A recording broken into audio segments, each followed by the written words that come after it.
Hello everyone. Hope you're having a wonderful day. Today, we step into a rain-washed village where Tu Tieu and Uri pretend to be bride and groom for a wedding commercial and slowly realize the script might be writing them. From marigold garlands and a bamboo arch to vows whispered under a sudden storm, we'll see what's real, what's performance, and what refuses to stay pretend. If this journey into tenderness and truth speaks to you, don't forget to subscribe so you won't miss the next videos. Hold for sound and action. The bamboo arch trembles under paper lanterns as the village holds its breath. Tu Tieu, in a borrowed silk ao, dye the color of milky moonlight, faces Uri in a linen jacket that still smells faintly of rain. The camera tracks in. A ring made from braided rice straw waits in Uri's palm. The director whispers, "Closer, like you mean it." Villagers, today's extras, lean in from the edges of the communal yard. Children clutch marigold petals, ready for the shower when the vows are done. Uri lifts her hand. The look he gives her isn't staged. Tu Tieu feels it like a quickening rib cage, throat, the sudden hush in her ears. She should hear the boom mic, the generator, the cicadas chewing sunlight. Instead, there's only his voice, low enough for her alone. "Just pretend," he says, and somehow that's what makes it dangerous. Cut! The director blows out a breath, pleased and unsteady at once. Reset for the kiss. This time we need the lanterns brighter. Uri doesn't let go immediately. Neither does Tu Tieu. Hours earlier, the day smelled like wet earth and promises. They left before the rooster found his voice, stepping into a forest rinsed clean by a night storm. Sunlight sifted in ribbons. Uri worked a short shovel under a clump of ginger lilies, careful hands loosening the stubborn clod. "Careful," Tu Tieu said, kneeling beside him. "The roots go deep." She brushed soil aside with the back of her fingers, the way her grandmother taught her. Their moves synced on instinct. He levered. She steadied. He cupped the bulb. She unwound its pale threads. Every small success earned the same quiet smile they never named. Marigolds bobbed along the path like miniature suns. They cut only what they needed. Garlands for the arch, a crown for the borrowed bride, and petals for luck. "Imagine the ad," Tu Tieu teased, twirling a stem so the head spun lazy circles. "Traditional craft, village love niche, but something honest." Uri glanced up. "Then we're the honest part." She laughed it off. "Because you laugh when something lands too close to the truth. We're the part that hits the schedule." By mid-morning, they were back at the blue-painted house, rain beginning its soft percussion on the eaves. Steam curled from the kettle. The winter melon jam that Uri had hidden upstairs nudged the room sweet. They ran lines over tea. "My love is humble, but it's steady," she read, trying to keep the commercial lilt out of it. Uri fixed the arch's ragged edge with a fishing line and his pocket knife. "You're frowning," she said, tying off a garland. "Is it a copy? We can ask to tweak it."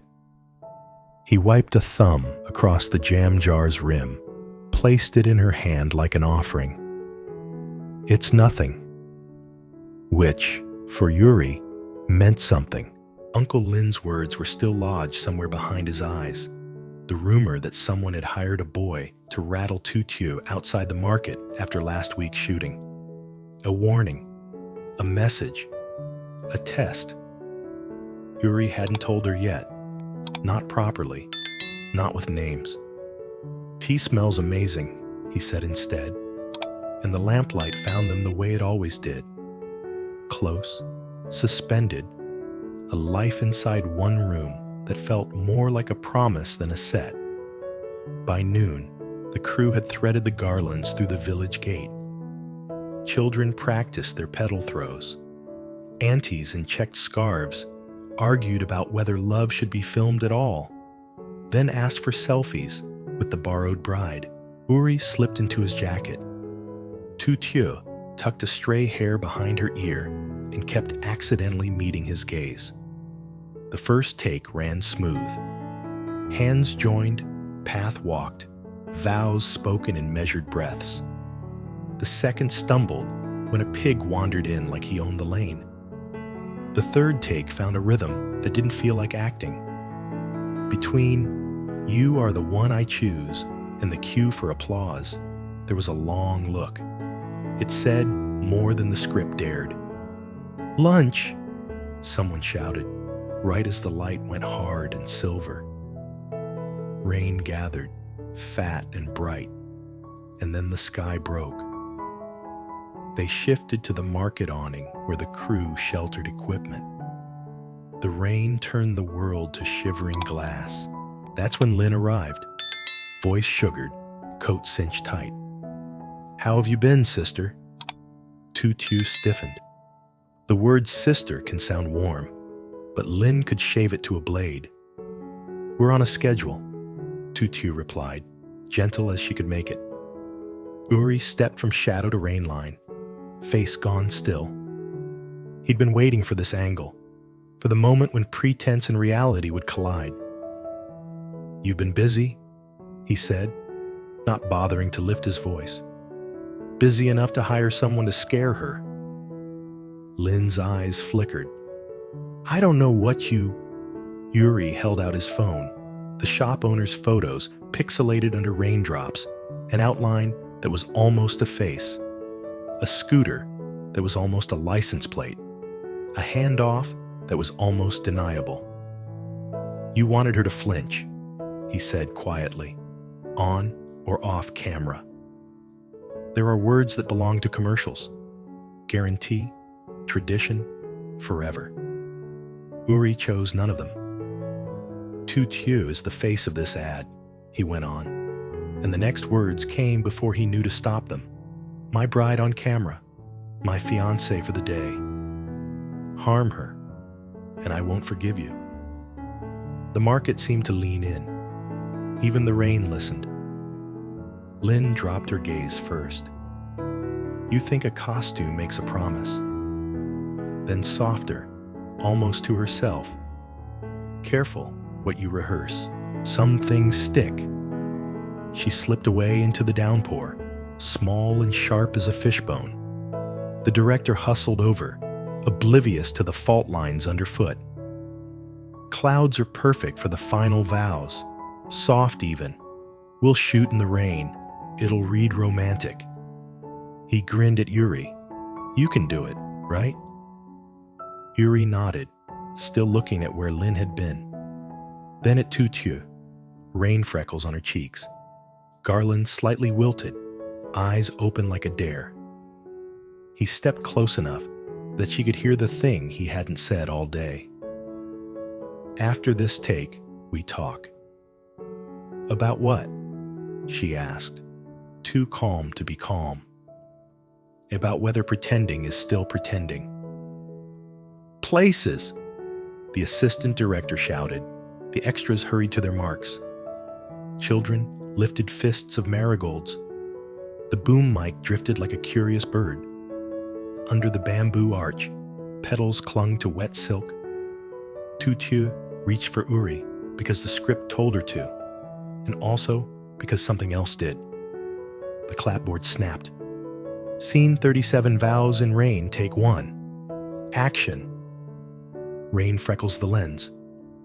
The crew crowds under plastic ponchos, and the village square turns to a mirror. Lanterns doubled in the puddles, marigolds floating like tiny suns adrift. Under the bamboo arch, Tu Tieu's silk owl die darkened shade by shade as the water threads through it. Uri's linen clings at the shoulders. The director lifts 2 fingers. "Let it breathe," he says. "Find the truth of it." The truth is a tremor, that begins in Tu Tieu's chest. Uri takes her hands. The line he's supposed to say is printed on the cue card, but he doesn't look. "I choose you," he says, not like a slogan, but like someone cutting a path through rain. Even if it means standing here until the storm is done. A child coughs out a laugh. The aunties hush him, and 100 wet eyes watch the borrowed bride. Tu Tieu was meant to answer with the tidy cadence of an ad heritage, craft, forever. Instead, she hears the shop owner's photos whispering behind her. The memory of Lin's blade soft voice against the drumming sky. She could retreat into the script, safe and neat. She doesn't. "I'm not afraid of rain," she says, steady. Only of promises that end when the camera stops. Something passes over Uri's face, something like a decision he didn't know he'd already made. He unspools the ring of braided rice straw, fingers careful despite the shiver of cold. The crew inches closer without meaning to. The boom mic dips, greedy. He lifts the ring. She lifts her chin. "Cut if you need," the director warned softly, to no one in particular. Uri doesn't. "This is only for today," he murmurs, loud enough that the mic can kiss the words, quiet enough that they still belong to them.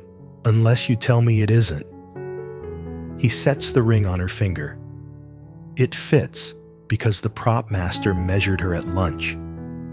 It fits because some things feel made, even when they're made in a hurry. Marigold petals burst like firework cinders when the children fling them. The aunties clap, the extras cheer themselves warm, and the camera circles as if it too believes in good omens. The director rides the rush. Hold, and kiss. They weren't going to. They were going to fake it, angle, screen, the choreography of almost. Instead, Uri hesitates just short of her mouth, rain slipping from his lashes onto her cheek. Tu Tieu doesn't move first. She also doesn't move away. The space between them becomes a question they answer together. A breath, later than the script planned. It is not dramatic. It is not hungry. It is nothing a commercial can buy, and exactly what it wants to sell: warmth in a cold storm. The promise of home. "Cut," the director says, hoarse, half laughing like he's discovered a new spice. "If the client doesn't sign this, I'll eat my clapper." The crew cheers. Someone throws a tarp over the camera. Someone else finds plastic cups. The square uncoils from its hush. The village becomes itself again, the metal clank of a gate, the squeal of a pig, the gossip of rain. The assistant director squeezes between umbrellas. Reset for slow motion confetti and a walk out. 5 minutes. Uri still holds Tu Tieu's hands. "After this," he says, returning to that cliff they left before the take, "we talk." "After this," she echoes, not letting him off the hook, not letting go. They finish the shot with the clean certainty of people who know where to put their feet. The walkout glows petals and puddles, slow smiles, a village that looks older than cameras and kinder than gossip. When the director finally calls it, evening is already darkening the edges of the clouds. The crew disperses to coil cables and barter for noodles from the stall by the bridge. The aunties hang back long enough to touch Tu Tieu's sleeve and say the kinds of blessings that sound like instructions. Eat more. Sleep properly. Don't leave your hair wet. Back at the blue painted house, the rain softens to a steady lullaby. Uri hangs his jacket on a nail, hair never quite drying. Tu Tieu lights the oil lamp. The room gathers close. She uncaps the winter melon jam he'd saved and sets it near the tea to warm. 2 cakes sit wrapped in wax paper, the ones he bought after the scene with Lynn, the ones he'd meant as a bandage for a wound he helped open. They sit on the floor, knees almost touching. The small table between them the size of a question. Uri clears his throat, the sound of a man choosing a path even if it costs him time. Uncle Lynn didn't just hear a rumor, he says. He found the boy who tried to scare you. He was paid. I think I know by whom. Lynn, she says, and the name isn't a surprise so much as a bruise pressed. My sister makes a habit of testing the limits of love. He nods. I should have told you sooner. I kept thinking I could fix it before it touched you. She stirs the tea, watching the steam thread vanish. It already touched me, she says, without anger. The night the scooter circled me by the market, I pretended I didn't notice. I noticed. Uri flinches, like she has handed back something he gave her, and it's broken. I promised under an arch built for an advertisement, he says, meeting her eyes anyway. But the promise wasn't for the camera. She smiles, small. I know. That's what scares me. He reaches into his pocket and sets the braided ring on the table. Without rain, it looks humble, ordinary, like something you leave on a nail by the window, like something that dreams of belonging. Keep it for the night, he says. Not for show. For you. For me, if that's allowed. The lamplight finds the straw and gives it a glow it doesn't own. Tu Tieu touches the ring, circles it with a fingertip as if getting used to the idea. There's another take tomorrow, she says, teasing to dull the edge. The morning after market beat. Niche, domestic bliss in 2 minutes. Then we'll make breakfast first, he answers, relieved by the joke and not hiding it. And talk to the client after. And talk to my sister, she adds. And to your sister, he agrees, even if the words taste like a dare. A soft knock interrupts them. The door slides open a blade width, then wider. The neighbor's little boy peeks in, hair beaded with rain. Behind him, 3 aunties arrange themselves like a chorus. We didn't want to intrude, the bravest says, already inside. But when the vows are good, you send sweets. She hands over a paper bag, sesame candies, peanuts still warm, a mango that smells like August. The boy points at the ring on the table. Real? He asks, serious as a judge. Tu Tieu looks at Uri. Uri looks back. They both laugh not to dismiss the question, but because of how gently it lands. Borrowed, she says, and slips the ring back onto her finger. For now. The aunties approve like she's answered correctly on a test nobody announced. They leave as swiftly as they arrived. Doors, rain, hush. Night settles into the beams. Uri pours more tea. For now, he repeats, almost to the lamp. I can live with that. Only if we're honest, Tu Tieu says. No more protecting me by keeping me in the dark. I won't, he says, and it lands with the weight of something signed. They share the cakes, sweet on the tongue, quiet between them. Outside, the rain turns from counting to sleeping. Inside, 2 people who borrowed a ceremony return it at the end of the day and discover a piece refused to be returned. The camera won't see this part. It doesn't need to. The house remembers. The ring remembers.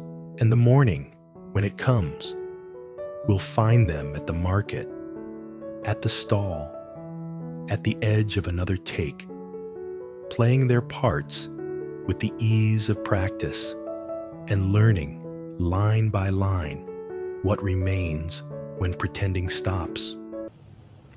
Từ Tiêu và Uri quay quảng cáo đám cưới làng quê, làm lu mờ diễn xuất và lời tỏ tình. Vào lúc bình minh, họ hai thảo mộc và cúc vạn thọ dựng một mái vòm bằng tre và thờ hợp những lời thề nguyện gọn gàng. Mưa đến chợ đông đúc và âm mưu của Linh nhằm làm Thủ Tiêu bối rối bị bại lộ. Uri đối mặt với cô và vô tình gọi Thủ Tiêu là vị hôn thê trong ngày của mình. Trong cảnh quay ướt đẫm mưa, anh đeo một chiếc nhẫn rơm bệt vào ngón tay cô, và nụ hôn mà họ định giả vờ trở nên chân thật và dịu dàng. Sau khi kết thúc, trong ngôi nhà sơn màu xanh, họ cùng nhau uống trà, ăn pizza và nói sự thật. Không còn sự im lặng bảo vệ nữa, không còn những lời hứa chỉ dành cho máy quay. Cái gì mang kẹo đến, một đứa trẻ hỏi chứng nhận có phải là thật không, mượn tạm thời thôi. Tử Tiêu nói sáng mai cậu có một cảnh cây khác, nhưng điều đó mà họ không định trước đã bắt đầu.